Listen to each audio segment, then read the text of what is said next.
नमस्कार,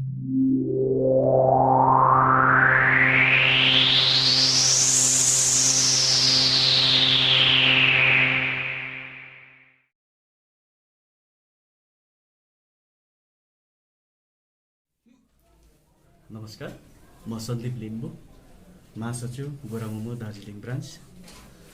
उहाँ Amar Tamang, executive member Darjeeling branch.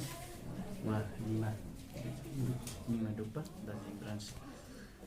विशेष आज हामीले यसरी प्रेस भेला गर्नुको मुख्य उद्देश्य चाहिँ के हो भन्दाखेरि एउटा दार्जिलिङमा 11 नोभेम्बर 2021 को दिन एउटा आरटिआई प्रचलनमा आएको छ। त्यो दिनको आरटिआई रिपोर्टलाई लिएर थरीथरीको कुराहरू यहाँनिर गरिँदैछ। अनि म विशेष मुद्दामै आउन चाहन्छु। यहाँनिर यही आरटिआई रिपोर्टलाई नै भन्नु हो भने यसको पोइन्ट नम्बर 1 मा के भनेर लेखेको छ भने no minute has been issued in respect of the meeting convened by central government on 12/10/2021 to discuss the matter regarding resolution of issue related to Gorkhas. यसको पहिलो अलिकति लाइन म पढ्न चाहन्छु। No minute has been issued. तर दार्जिलिङको कतिवटा पार्टीहरूले र गिनी चुने व्यक्तिहरूले यो आरटिआई को रिप्लाईलाई गलत उल्था गरेर एउटा फल्स न्यूज बनाउने चेष्टा गरियो। म खेद प्रकट गर्छु, कतिवटा मिडियाले पनि यसको गलत नेपालीमा उल्था गरेर न्यूज बनाएको छ। यो आरटिआई रिपोर्टले के भन्दैछ भने त्यस दिनको मिटिङको मिनट कसैलाई पनि के गरिएन, इस्यु गरिएन, अर्थात् बाँडिएन, अर्थात् दिएन भनेर यो आरटिआई को रिपोर्टले भन्दैछ। तर यहाँनिर न्यूजको टपिक्स के बन्यो, मिनट लेखिएन भनेर बन्यो। बडो दुःखको कुरा हो। म त्यो संस्थाको नाम भन्न चाहन्न, तर शिक्षक जस्तो व्यक्तिले पनि आरटिआई को आज एक लाइनसम्म पनि राम्रोसँगले उल्था गर्न सकेन भने ती व्यक्तिले कसरी स्कुलमा पढाउँदै होला?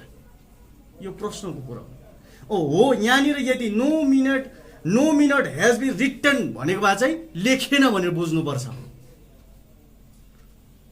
अङ्ग्रेजीको एक लाइनसम्म पनि राम्रोसँगले उल्था नगरी हतारमा दिल्लीमा जाने त्रिपक्ष वार्ता गर्ने, दिल्लीको पर्मानेन्ट पोलिटिकल सल्युसन ल्याउने टोलीलाई बदनाम गराउनुको लागि मात्रै यो आरटिआईलाई गलत प्रकारले प्रयोगमा ल्याइयो। यसको हामी घोर आपत्ति जनाउँछौँ। अनि यो आरटिआई रिपोर्टमा पोइन्ट नम्बर 2 र 5 मा किन रिप्लाई दिएन, त्यो मिनिस्ट्री अफ होम एफेयर्सको म्याटर हो। त्यसमा हामीलाई भन्नु केही पनि छैन। तर जुन यो प्रकारले एउटा मच्छर पनि नमारिकन दिल्लीमा जुन प्रकारले त्रिपक्ष वार्ता, गृहमन्त्री सँगको जुन वार्ता सफल 12 अक्टोबरमा गर्न सफल भने त्यो सफलतालाई अपोजिसन पार्टीहरूले पचाउन नसकेर यो आरटिआईलाई गलत प्रयोग गरिँदैछ। किनभने होम मिनिस्टर स्वयं बस्नु भएको मिटिङमा मिनट लेखेन भन्नु त बडो हास्यास्पद कुरा हो नि त। यो होम मिनिस्टर पावरफुल, देशभित्रको गान्डागोललाई मिलाउने, देशभित्रको झमेलालाई मिलाउने सोल अथोरिटी भनेको होम मिनिस्टर हो। उहाँले कन्भे गरेको मिटिङमा मिनट नै लेखिएन भन्दैछ। मेरो उहाँलाई बिन्ती छ, जसले पनि आरटिआई गरे दिल्लीलाई पनि थाहा भयो होला यो आरटिआई गर्ने मान्छे को हो भनेर। यति साह्रो दुःख गर्नु पर्थेन। तपाईहरुको प्यारो दिदीको पक्षबाट पनि यो मिटिङमा बसिएको छ। दिदीलाई नै सुटुक्कै सोध्यो भने मिटिङमा मिनट लेखियो लेखिन, के डिस्कस भयो सबै कुरा थाहा भइहाल्छ नि। तर यहाँनिर चाहिँ के भन्दैछ, माननीय सांसद राजु विष्टज्यूलाई नराम्रो बनाउनु, बदनाम गराएर जनतामा जिटिएको चुनावलाई हाबी बनाउने कोसिस गरिँदैछ। यो कदाचित सहन गरिँदैन। मिनट 100% लेखिएको छ। अनि सेन्सिटिभ इस्युजहरुको मिनट अर्थात् त्यो विषयवस्तुहरू आरटिआई भित्र पर्दैन धेरैलाई थाहा नहोला, यो पनि जानकारी होस्। होम मिनिस्ट्रीले किन दिएन रिप्लाई, किन दिन चाहेन, किन मिनट बाँड्न चाहेन? मिनट भन्दा सबैभन्दा ठुलो त प्रेस इन्फर्मेसन ब्युरो PIB ले त्यो दिनको मिटिङ भयो भएन त्यो सबै कुरो उदाङ्गो पारिदिएको छ। तर मिटिङमा के डिस्कस भयो त्यो सबै कुरो फ्लास त गरिँदैन नि त। बनिँदै गरेको चिजलाई बिगार्नको लागि यो RTI गरेको थियो, RTI लाई गलत प्रयोग गर्न कोसिस गरेको थियो। तर हामीलाई विश्वास छ सचेत जमातले यो RTI को राम्रोसँगले उहाँहरूलाई थाहा छ। यो RTI को जुन प्रकारले गलत इस्तेमाल गर्यो यसको हामी खेद प्रकट गर्छौँ। अनि दिल्लीले दिँदै गरेको, दिल्लीले बनाउँदै गरेको PPS बिगार्नको लागि यो RTI गरेको थियो। थ्याङ्क गड भन्नुपर्छ, दिल्लीले रिप्लाई नदिनु पनि यसमा खुबी छ। बिगार्ने मान्छेलाई सबै कुरो उदाङ्गो बनाइदियो भने बिगारिदिन्छ नि त। अहिलेसम्म पहाडलाई बिगारेको, पहाड सपार्नुको लागि नै दिल्लीमा त्रिपक्षीय वार्ता बसिएको, अनि मिनट लेखिएको छ बकाइदा। त्यो कुरा हामीलाई थाहा छ। जो मिटिङमा अंशग्रहणै गरेन, जसले मिटिङमा जसलाई बोलाएन उसले मिनट लेख्यो लेखेन उसलाई थाहा हुँदैन। यसैले यो RTI रिपोर्टको गलत प्रयोग नगरिदिने विशेष म उहाँहरूलाई सुझाव दिन चाहन्छु। अच्छा, जो त्यो वार्ताभित्र पहाडको हितमा कुनै बातचित नै भएन भन्ने हिजो मात्र आरोप लागेको छ यो भारतीय गोर्खा प्रजातान्त्रिक मोर्चाले। यो के लाग्छ तपाईँलाई? जो व्यक्ति वार्तामै बोलाइएको थिएन उहाँलाई मिटिङभित्र यो भयो त्यो भएन, त्यो भयो यो भएन भन्ने जुन प्रकारको इन्फर्मेसन आउँदैछ सायद मलाई लाग्छ हामी झुक्यौँ होला। देशको गृहमन्त्रीले बोलाएको मिटिङको इन्फर्मेसन डल्लै पहाडमा आउँदो रहेछ, तान्त्रिक मोर्चाको साथीहरूलाई आउँदो रहेछ भन्दा त होम मिनिस्टर भन्दा ठुलो त पहाडमै रहेछ नि त। वास्तवमा होम मिनिस्ट्रीमा भएको मिटिङ बाहिर कुनै पनि चिज लिक भएन। उहाँहरूले सत्य तथ्य पाउनु सकेको छैन अहिलेसम्म। पहाडको हितको लागि हामीले पनि त्यसलाई लुकाएर राखेको छौँ। त्यो नपाउँदाखेरि उहाँहरू बौलाएको मात्रै हो। उहाँहरूले पहिला त भन्नु हुँदै थियो कि चिठी नै आउँदैन, वार्तै हुँदैन, छुट्टीको दिन पर्यो भन्दै थियो। त्यो सबै उहाँहरूको अगाडिको वार्ता हुनुभन्दा अगाडिको सबै जे कुरो उहाँहरूको भनाइ थियो त्यो गलत साबित भएको कारणले गर्दा यो वार्तामा खोट निकाल्ने कोसिस गरिँदैछ, तर वास्तवमा खोट निस्किँदैन पनि। जसरी खरसाङमा CM को एउटा के भन्छ प्रशासनिक बैठक भएको थियो, खुल्ला रूपमा भिडियो लाइभ त्यो देखाएको थियो। यदि भाजपाको गठबन्धन दलहरू जो छन् त्यसमा तपाईँहरू हुनुपर्छ। तपाईँहरूमा त्यो दम छ भनेदेखि यो गृह मन्त्रालयलाई तपाईँलाई भनेर त्यो अब हुने वार्ता त्यसरी नै गरियोस् यदि तपाईँहरूको दम छ भन्ने कुरा उहाँहरूको एउटा चुनौती छ नि। उहाँहरूलाई त के छ र होइन, हुनुपर्छ भन्ने उहाँहरूको के छ भने भन्दाखेरि नि वार्ता बिगारौँ भन्ने हो उहाँहरूको मेन लक्ष्य भनेको। गृह मन्त्रालय रेला हो,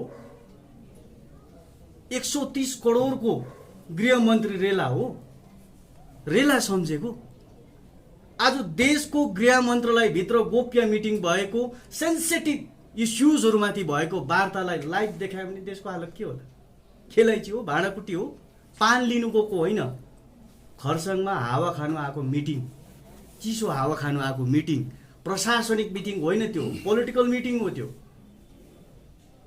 आज त्यो दिनको वार्तामा तपाईहरुको पार्टी अध्यक्ष मन घिसिङ पनि उपस्थित थिए र त्यो वार्ताको सुरुवातमा नै गृह मन्त्री अमित शाहले दार्जिलिङको सांसद राजु विष्टलाई गाली गरेर त्यो वार्ताको सुरुवात भएको थियो भन्ने उनीहरुको दाबी छ। यदि यो मेरो उहाँले भन्नुभएको छ, जसले यो कुरा भनेको छ उसले भनेका छन् यदि यो मेरो कुरा झुटो हो भनेदेखि चुनौती दिउन् भन्ने उहाँको दाबी पनि गरेको। उहाँले प्रमाणित गरोस्। मैले अघि नै भने गृह मन्त्रीको अध्यक्षतामा बसेको मिटिङ, हाई लेभल मिटिङको सबै कुरो त उहाँलाई आउँदो रहेछ। के भयो कसो भयो, मिनटमा किन आरटीआई गर्नु, त्यत्रो खबर आउँछ भने उहाँहरूलाई गाली खायो अरे। यो बडो हाँस उठ्दो कुरा हो। वास्तवमा त्यस्तो केही पनि भएको छैन, उहाँले प्रमाणित गरोस्। किनभने गृहमन्त्री भन्दा त ठुलो त उहाँहरू रहेछ, उहाँहरूलाई थाहा रहेछ यो चिजहरू, उहाँले प्रमाणित गरोस्। तर जुन प्रकारले पहाडलाई भाड्ने काम गरिँदैछ, जबरजस्ती अर्कैतर्फ लगिने कोसिस गरिँदैछ, त्यो असफल हुनेछ। आज उनीहरूले यो पनि आरोप लगाएका छन्, यो के भन्छ अब उनीहरूले यो पहाडको हितको लागि काम गरिरहेछन्, सोचिरहेछन्, तर भारतीय जनता पार्टीले आजसम्म पहाडको लागि र गोर्खाको लागि एउटा भुइँयाको डल्ला पनि दिएको छैन। र जो उनीहरूले गर्नु गइरहेछन् विकासको लागि, पहाडको डेभलपमेन्टको लागि, गोर्खाको हितको लागि, र त्यसलाई बिगार्ने काम चाहिँ यो भाजपा गठबन्धन दलहरूले गरिरहेका छन् भन्ने उहाँहरूको आरोप पनि छन्। उहाँहरूले गरेको विकास त छर्लङ्गै देखियो नि त। केशवराज पोखरेल आफै नेता, आफै हो सिनियर सेकेन्ड्री स्कुलको टिचर, सन्दीप छेत्री आफै प्रवक्ता, आफै प्राइमेरी टिचरको टिआइसी, अहिले अमीर बस्नेतको पनि कुरा सुनिँदैछ एसयुएमए प्राइमेरीमा। उहाँहरूको विकास देखियो नि त। जिटिएले गरेको विकास भनेको नेतालाई भयो विकास, तर जनतालाई जिटिएले जनताको एस्पिरेसन पुरा गर्न सकेन। बिजेपीले भुइँयाको डल्ला केही पनि गरेन भन्छ। हो, उहाँहरूले बहुत कुछ गर्यो, 1700 करोडमा प्याक मनी थाप्यो, अनि जिटिएमा आएको पैसामा व्यापक घोटाला गर्यो। यो हाम्रो भनाइ होइन, आज राज्यपाल महोदयज्यूले भन्नुहुँदैछ। उहाँसँग त प्रमाण होला, र त राज्यपाल महोदयज्यूले भन्नुहुँदैछ। तर भाजपाले केही पनि गरेन भन्नेहरूले एनआरसीमा हामीलाई खेद्छ भन्दै थियो, खेदिएन। आज भाजपाले केही गरेन भन्नेहरूले केन्द्रमा रहेको भाजपा सरकारले गोर्खाहरूलाई जुन चाहिँ हाम्रो फरेस्ट भिलेजमा बस्नेलाई पर्जापट्टाको लागि काम गरायो त स्टेट गभर्मेन्टलाई, गाइडेन्स दियो त तलबाट, निर्देशन दियो त योपालि, अब गर्छ नि त। एउटा कुरो म तपाईँलाई त्यो वार्ताकै कुरोमा फेरि म जान्न चाहन्छु। केशवराज पोखरेलले आरोप लगाएका थिए वार्तामा के कुरा भयो अनि त्यसको स्पष्ट छैन, तर वार्ताभित्रको कुरो दार्जिलिङको संसदले खुलासा गर्यो ताकि हामीले गोर्खाल्यान्डको कुरा गऱ्यौँ, जनजातिको कुरा गऱ्यौँ, अनि अन्य विषयहरू पनि हामीले कुरा गऱ्यौँ भन्ने उहाँले प्रेस ब्रिफ गरेको थिए भन्ने उहाँको भनाइ छ। तर अहिले भर्खरैमा तपाईँले भन्नुभयो कतिपय सेन्सिटिभ कुराहरू हुन्छन् जो चाहिँ आरटिआई भित्र आउँदैन, त्यो भन्न मिल्दैन भन्ने कुरा तपाईँले अहिले भर्खरैमा। उसो भए राजु विष्टको प्रेस स्टेटमेन्ट सत्य हो या केशवराज पोखरेलले बोलेको सत्य हो या आरटिआई सत्य हो? हेर्नुहोस्, दार्जिलिङबाट जाने प्रत्येक टोलीले देशको गृहमन्त्री समक्ष गोर्खाल्यान्डको कुरा गरेको छ, 11वटा जातलाई जनजाति बनाउने कुरा गरेको छ, किनभने यही दुईटा मुद्दामा हामीले बिजेपीसँग गठबन्धन गरेका हौँ। उसो भए यो प्रेस के भन्छ त्यो पिआइबी रिपोर्टमा त्यो कहीँ उल्लेख छैन नि, गोर्खाल्यान्डको त्यहाँ कुनै उच्चारण गरिएको छैन, अनि 11 जात गोष्ठीको त्यहाँ कुनै उच्चारण गरिएको छैन। र हिजो मात्र केशवराज पोखरेलले भनेका थिए हाम्रो साथीहरूले, जस्तो त्यसमा तपाईँहरू पनि पढ्यो, हाम्रो साथीहरूले यो पालि चाहिँ उहाँहरूलाई पनि बिन्ती बिछाएर चाहिँ त्यसमा चाहिँ आएछ भन्ने उहाँको एक आरोप पनि थियो नि। हेर्नुहोस्, पिआइबीमा सबै कुरो आउने हो भने होइन, मिटिङ बसेको भित्रको चिज सबै प्रेसमा आउने हो भने त त्यो मिटिङको खासियत के रहन्छ? होइन, पिआइबीमा सुन्नुहोस्, म तपाईँलाई अरू कुरो दिन्छु। जस्तो अन्य ठाउँको विषयले जो गृह मन्त्रालयमा मिटिङ हुन्छ र त्यो पिआइबी रिपोर्टमा आएको हामी पढ्न पाउँछौँ, तर दार्जिलिङको विषयमा मात्र जब वार्ता हुन्छ, कुनै चर्चा हुन्छ, मिटिङ हुन्छ, त्यसमा उल्लेख नहुनु कि यो भेदभाव हो? उसो भए वास्तवमा यसो भेदभावको नजरले हेरिएको होइन। उसो भए किन आएन? दार्जिलिङको इस्यु भनेको एकदमै सेन्सिटिभ इस्यु हो। आज यो चिकन नेक एरियालाई, अच्छा काश्मीरको क्षेत्रलाई, काश्मीरको विषयलाई तपाईँले उस प्रकारले हेर्नुहुन्थ्यो? काश्मीरको विषय हेर्नुहोस्, काश्मीरको मुद्दा अलग्गै हो, काश्मीरको मुद्दा अलग्गै हो, दार्जिलिङको मुद्दा अलग्गै हो, त्यसलाई जोड्नु मिल्दैन। होइन, मैले तपाईँलाई एउटा त्यो जो अहिले तपाईँले भर्खरै मात्र भन्नुभयो कि यो यहाँको जो विषय छ एउटा गम्भीर विषय हो, र मैले तपाईँसँग जान्नु चाहेको हो कि उसो भए काश्मीरको विषय गम्भीर थिएन? मैले भने आफ्नो काश्मीरको छुट्टै महत्त्व थियो, रहन्छ, दार्जिलिङको विषयको अलग्गै महत्त्व रहन्छ। यो दुईटा चिज अलग अलगै हो, यसलाई अर्को नजरले नै हेर्नुपर्छ। तर पिआइबीमा आएन, आरटिआईमा आएन, त्योभन्दा ठुलो त गृहमन्त्रीको सँग त्रिपक्ष वार्ता भएको। वार्तामा के भयो, त्यो पहिलो राउन्डको सुरुवात भएको। पहिलो राउन्डको सुरुवातमै 1 हप्ता कुखुराले अन्डा ओथ्राउँदा नै फुटाएर हेऱ्यो भने केही पनि देख्दैन नि त। सुरुवात हो, वार्ताको सुरुवात हो। वार्ता सुरुवात गृहमन्त्रीले सुरु गर्नुभएको छ। त्यो पहिलो वार्तामै सबै कुरो स्पष्ट हुँदैन पनि। त्यो गलत धारणामा हामी बस्नु हुँदैन कि एउटै वार्ताले सबै छिनोफानो हुन्छ भनेर सोच्नु पनि हुँदैन। केशवराज पोखरेलले यही विषयमाथि उहाँले दाबी गर्नुभएको थियो। वार्तापछि मैले वार्तामा के भयो भन्ने कुरो मैले खुलासा गरेको थिएँ, अनि त्यो मेरो स्टेटमेन्ट अनि पिआइबीको रिपोर्ट र यो आरटिआईको कुरा जो रिपोर्ट एकै भयो, सबै कुरो मिल्यो भन्ने उहाँको दाबी छ। यसलाई तपाईँको पक्षबाट के कस्तो प्रकारले हेर्नुहोस्, केशवराज पोखरेलले जुन स्टेटमेन्ट दिनु हुँदैछ, उहाँले त मिस ममता ब्यानर्जीलाई खुसी बनाउनु मात्रै हो। बङ्गालले दिएको जिटिएको इलेक्सन कसरी गराउनु, जनतालाई दिल्लीसँग भड्काएर जनताको भागलाई खोसेर नेताहरूको भाग जिटिएलाई कसरी लाउनु, त्यो षड्यन्त्रमा मात्रै उहाँको स्टेटमेन्ट हो। आज भन्दैछ राज्यले पर्जापट्टा टी गार्डनको दिनु नसक्ने राज्यले पिएस दिन्छु भन्दैछ। कस्तो खालको पर्मानेन्ट सल्युसन गराउँछ? राज्यले पर्मानेन्ट पोलिटिकल सल्युसन भनेको छैन, राज्यले पर्मानेन्ट सल्युसन मात्र भनेको छ। जाबो टी गार्डनमा बस्नेहरूलाई एउटा पर्जापट्टा दिनु नसक्ने राज्यको मुख्यमन्त्रीको पक्ष लिएर जो पहाडको तथाकथित पार्टीहरूले जुन राज्यको पक्षमा रहेर वकालत गर्दैछ, यो एकदमै खेदपूर्ण हो। उहाँले राज्यलाई खुसी बनाएर जिटिएको इलेक्सनको सपना देखेको मात्रै हो, अरू केही पनि छैन। तर जनतालाई र हामीलाई भरोसा भनेको दिल्लीसँग हो, दिल्लीको गृहमन्त्रीसँग हो, देशको सरकारसँग दार्जिलिङ समस्याको समाधानको वार्ता सुरुवात भएको। यो सबैभन्दा ठुलो चिज हो। यो विषयले म तपाईँसँग अलिकति जोड्न चाहन्छु। यो जिटिए चुनाव विषयले कतिपय राजनीतिक दलहरूको भनाइ छ, जबसम्म पिपिएस बनिँदैन, अब तपाईँकै भाषा भन्नु, जबसम्म पिएस हुँदैन तबसम्म चाहिँ यो जिटिए चुनावको मार्फत, जिटिएको भोट मार्फत पहाडको केही विकास भएको राम्रो भन्ने उहाँको भनाइ छ। त्यही कारणले हामी जिटिए चुनावको कुरा गरिरहेका छौँ भन्ने उहाँको भनाइ छ। यसलाई तपाईँहरूले कस्तो नजर? उहाँहरूले सायद भन्नु खोजेको तपाईँहरूले बुझ्नु भएन होला, होइन? उहाँको भनाइ चाहिँ के हो भने जबसम्म पर्मानेन्ट पोलिटिकल सल्युसन हुँदैन तबसम्म जिटिएमा आएको पैसाले, कमिसनले हाम्रो गोजी चाहिँ गरम गर्दै गरौँ भनेर उहाँले भन्नु चाहेको। अच्छा, यो जो पिपिएसको जो कुरा छ, यो वार्ताको कुरा छ, अब यो वार्ता कहिले दिनु? सेकेन्डमा गृहमन्त्रीज्यूले दिवालीपछि भन्नुभएको अब डेट दिने उहाँले निश्चित तौरमा चाँडै नै हामीलाई सेकेन्ड टक्सको लागि बोलाउनुहुन्छ, किनभने उहाँको लेभलबाट यो सुरुवात भएको। त्यसैले जबसम्म पर्मानेन्ट पोलिटिकल सल्युसन हुँदैन तबसम्म जिटिएको इलेक्सन हुनु हुँदैन। किनभने जिटिएको इलेक्सन गरेर पहाडको 1-2वटा पार्टीहरूले पहाडको जनता जिटिएको पक्षमा छ भनेर दिल्लीलाई एउटा रङ मेसेज दिनुको लागि कोसिस गरेको। तर यो हामी कदाचित हुनु दिँदैनौँ। जनता पनि जिटिएको पक्षमा छैन, जिटिएको खिलाफमा छ।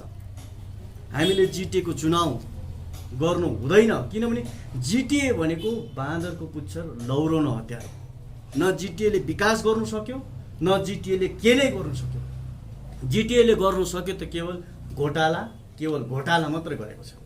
अच्छा, एउटा कुरा यो पिपिएस र पिपिएसको चाहिँ कुरा गरौँ। स्टेटले पनि पिपिएसको कुरा गर्दैछ, सेन्ट्रलले पनि पिपिएसको कुरा गर्दैछ। गत केही दिन अघि मात्र मुख्यमन्त्रीले पहाडको 2वटा राजनीतिक दललाई पिपिएसको खेसरा तयार गर्ने एउटा जिम्मा दिएको छ। तपाईँ के लाग्छ, एकातिर स्टेटको पिपिएस, अर्कोतिर सेन्ट्रलको पिपिएस, के लाग्छ तपाईँलाई? हेर्नुहोस्, हामीले अस्ति पनि भन्यौँ, राज्यले दिने हामीलाई पिपिएस त चाहिएन नि, किनभने राज्यभित्रकै व्यवस्था दिने हो नि त। एउटा जिटिए जस्तै अर्को नाम गरेर दिने हो नि त। राज्यको कानुन अन्तर्गत पर्ने कुनै पनि व्यवस्था पहाडलाई स्वीकार्य छैन। हामीलाई चाहिएको भनेको देशको संविधानले दिने ग्यारेन्टेड पिपिएस चाहियो, जसको चाहिँ गोर्खाहरूको पनि संविधान र हक र अधिकार, संविधानले दिएको हक र अधिकार मुताबिक हामीलाई पर्मानेन्ट पोलिटिकल सल्युसन जो दिल्लीले दिनु लागिरहेको छ त्यो माथि हामीले फोकस गरेको छौँ। राज्यले दिने चिज हामीलाई चाहिएन, राज्यले गर्नु पनि चाहनेन। यत्रो साल राज्यले के गर्यो? तपाईँकै भाषामा भन्नु पर्यो भने भन्नुपर्दा दिल्लीले दिने व्यवस्था यदि हो भने दिल्लीले उसकोमा सब कुरो छ, लोअर हाउस अप्पर हाउस दुइटै नै उहाँहरूको बहुमत छ, बहुमतको सरकार छ, अनि संविधानमा लेखेको पनि छ सेन्ट्रलले चाहे सब कुरो गर्नु सक्छ। यो वार्ताको झन्झट किन उसो भए, वार्ताको झिझो किन उसो भए? तपाईँले डाइरेक्ट किन माग्नुहुन्न? दस्तुर स्टेटलाई चाहिँ तपाईँले किन बोलाउनुहुन्छ?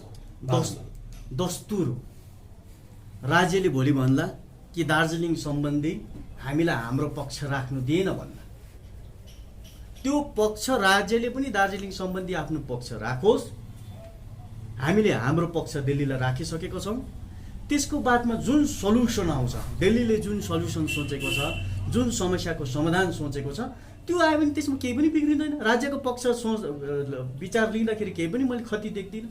म तपाईँलाई 2013 को स्मरण गर्न चाहन्छु। 2013 मा आन्ध्र प्रदेशलाई टुक्राएर तेलङ्गाना राज्यको कुरा हुँदै थियो। आन्ध्र प्रदेशले त्यसको घोर विरोध गरेको, आन्ध्र प्रदेश विधानसभाले त्यसको प्रस्ताव पनि पारित गरेको थियो, त्यसको विरोधमा प्रस्ताव पारित गरेको। तर केन्द्र सरकारले पार्लिमेन्टको दैलो थुनेर त्यो बिल पास गरेको सबैलाई याद भएको हो। उनीहरूले त्यतिसम्म पनि गर्नु सक्छ भन्ने उनीहरूले आफ्नो देखाए। त्यस्तो प्रकारले यो काश्मीरको मुद्दालाई म तपाईँलाई याद दिलाउन चाहन्छु। काश्मीरलाई केन्द्रको इच्छा शक्ति अनुरूप उहाँले दुई भागमा गरिदियो, राज्यदेखि घटाएर युटी बनाइदियो। यो म तपाईँलाई स्मरण गर्छु। उसो भए दार्जिलिङको लागि मात्र यो सङ्घीय ढाँचा कुरो तपाईँले पुनः गर्नुहुन्छ। हेर्नुहोस्, तेलङ्गाना बनिँदाखेरि पनि त तेलङ्गानाले विरोध गरेको हो नि त। आन्ध्र प्रदेशले विरोध गरेको थियो, आन्ध्र प्रदेशले विरोध गरेको। अहिले काश्मीरको लागि पनि काश्मीरी नेताहरूले विरोध गरेको। आज पर्मानेन्ट पोलिटिकल सल्युसन गोर्खाहरूको लागि, दार्जिलिङको लागि बनिँदै गर्दाखेरि पनि सायद बङ्गालले विरोध गर्ला, हाम्रै कतिजना साथीहरूले पनि विरोध गर्ला। अब दिल्लीको विल पावर, दिल्लीले आफ्नो इच्छा मन बनाइसकेको छ, त्यो सही मुहूर्तको पर्खाउन त। होइन, मैले तपाईँले त्यही त जान्नु चाहेको। दिल्लीले हामीलाई चाहिँ कहिलेसम्म चाहिँ मन बनाउने? 2009 देखि अहिले 2021 भयो, अब कति पर्खियो पार्ने? मैले तपाईँसँग यो जान्नु चाहेँ। हेर्नुहोस्, म त्यो डेट तोकेर गोली खान्छु भन्ने व्यक्ति पनि होइन, होइन। मैले समय र साल तोकेर यति बेला हुन्छ भन्नु पनि मैले छैन। तर देशको गृहमन्त्रीले पहाडको समस्या समाधानको लागि वार्ता सुरुवात गरिसकेको छ। अब त्यो निकासको तर्फ हामी बढ्यौँ नि त, एक कदम भए पनि बढिसक्यौँ नि त। अब पर्खौँ न त, एउटा अनुकूल समय आइसक्यो। होइन, तपाईँले अहिले एउटा भर्खरै मात्र एउटा कुरा गर्नुभयो नि, अब हुने व्यवस्था जो छ त्यो संविधान अनुरूप नै हुन्छ, संविधानको धारा अनुरूप नै हुन्छ कि कतै त्यो शिक्षित त होइन। हामीले त भनेको छुइनँ, तपाईँहरूले भन्नु हुँदैछ। होइन, कि अहिले जस्तो प्रकारको स्थिति देखा परिरहेछ नि, स्टेटलाई पनि ल्याउने र यहाँको जो राजनीतिक दलहरूलाई पनि बोलाउने र सेन्ट्रल पनि बस्ने जस्तो प्रकारले वार्ता चलिरहेको छ नि, स्टेटलाई पनि खुसी राख्ने, यहाँको जनतालाई पनि खुसी राख्ने, सेन्ट्रल पनि खुसी हुने, यो कतै शिक्षितको लाइन मार्ग त अप्नाइरहेको छैन। खै, हामीले त शिक्षित त अलापेको छैनौँ, अलाप्नु त भएको छैन। तर स्थिति त्यस्तो त जो वार्ताको जो होइन, स्टेटलाई बोलाउँदैमा त्रिपक्ष वार्ता हुँदैमा सिक्स सेड्युल भित्रिन्छ भन्ने के ग्यारेन्टी छ? होइन, तपाईँको त्यो पुरानो माग पनि थियो। पुरानो माग, अब तपाईँले भन्नुहुँदैछ पुरानो माग, हाम्रो नयाँ माग त पर्मानेन्ट पोलिटिकल सल्युसन हो। अच्छा, यो पोलिटिकल सल्युसन के होला? तपाईँ हामीले not less than six schedule भनेको छौँ। होइन, तपाईँले भन्नुहुन्छ तपाईँहरूको माग संवैधानिक हक र अधिकार। दर्शकले स्पष्ट बताउनुहोस्, पिपिएस के हो तपाईँहरूको? दिने दिल्ली हो, दिने दिल्ली हो। हामीले भनेको छौँ कि दिल्लीले दिने संवैधानिक हक र अधिकार भएको, संविधानले दिने संवैधानिक ग्यारेन्टी भएको व्यवस्था चाहिँ हामीले पिपिएस सम्झेको छौँ। मैले त्यही त भने संविधान जो हक र अधिकार भएको, संविधानले दिएको भनेको Gorkhaland, separate state of Gorkhaland पनि हो। संविधानले दिने भनेको युनियन टेरिटोरी पनि हो।